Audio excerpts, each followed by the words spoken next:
Okay, so last week I sat down to game, right? I had like 2 hours with no obligation, nothing. It's just the perfect afternoon, right? To do some gaming. So I opened my library games and I scrolled for like 20 minutes and then I closed it. And then I ended up opening YouTube, watching somebody else play the game that I own, and then just went to bed after. And I'm laying there just thinking, what's wrong with me? Like, I have a problem that shouldn't exist. Too many games, no desire to play any of them. That doesn't even make sense. So I started actually thinking about why that happens. And I think the answer is kind of uncomfortable because it's not really about gaming at all. But okay, let's think back, like actually think back for a second here. Remember when you had like just one game, maybe two games at most, and that was just it. Like that was the whole situation, right? You and your friends just crammed into a bedroom, like you only had one controller, the same game that you had already beaten a couple times, and it didn't really matter because you were just in it. I remember I had a summer where me and my cousins played the same game for like 3 months straight. It was the same game that we played for 3 months, and we didn't really need anything else. Now, I've got hundreds of games and I feel like I have nothing to play. That's insane. That should not be a real sentence that comes out of a person's mouth, but here I am saying it. And look, I know what you're thinking. I know you're thinking that, yeah, the industry is just making trash games right now. And like, okay, yeah, you do have a point. And I know that criticism is fair. That everything nowadays is just like a live service. Every game wants like $30 for a skin. Half of them like chip completely broken on launch date. And I've been there, but I don't think that's actually the problem. Because there are genuinely incredible games out there right now, like masterpieces.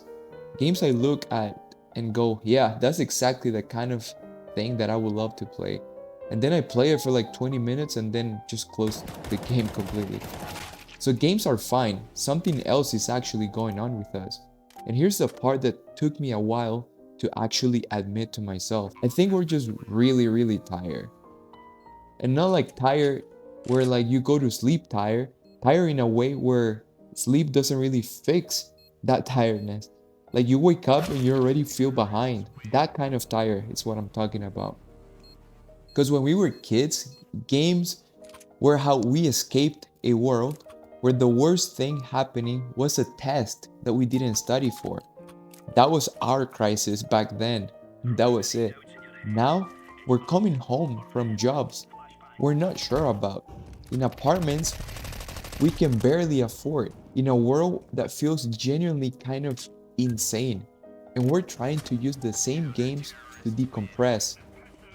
And it's just not hitting the same way that it used to. Because the gap between where we are and where we thought it would be is a lot bigger than we expected. Like nobody told us this part, right? You did everything correct. You studied, you worked hard, you got the degree or the certificate or whatever your version of that was. And in the back of your head, you're thinking, okay, the hard part is almost over.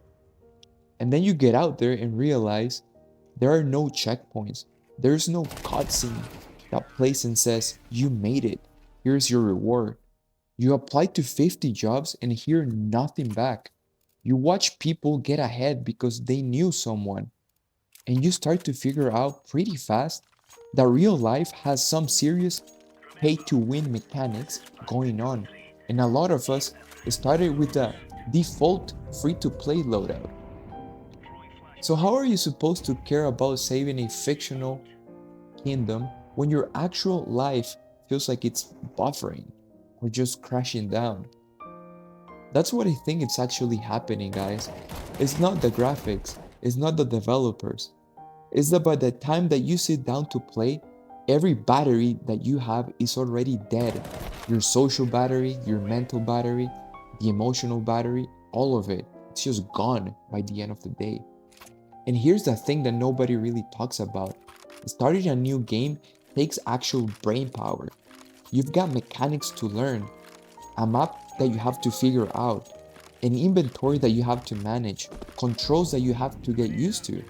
And your brain looks at that and goes, I have been holding it together all day and I cannot do this anymore. I cannot do this right now. So you pick up your phone instead, right?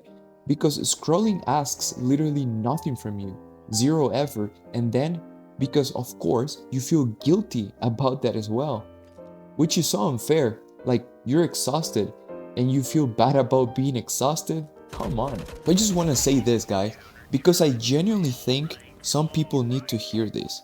You're not broken. You haven't outgrown gaming. You're not too old or whatever, right? You're just carrying a lot of weight on your shoulders in a world that doesn't really give you anywhere to put it down. And sometimes, not always, but sometimes, when you stop beating yourself up about it, something kind of like clicks in you. You'll boot up some game that you already played 100 times, not to beat it, not to grind it out, not to get anything done out of it. Just because if that game feels familiar, because the music is comforting, because for like 45 minutes nobody needs anything from you, and you don't need anything from yourself. That's not failing at your hobby.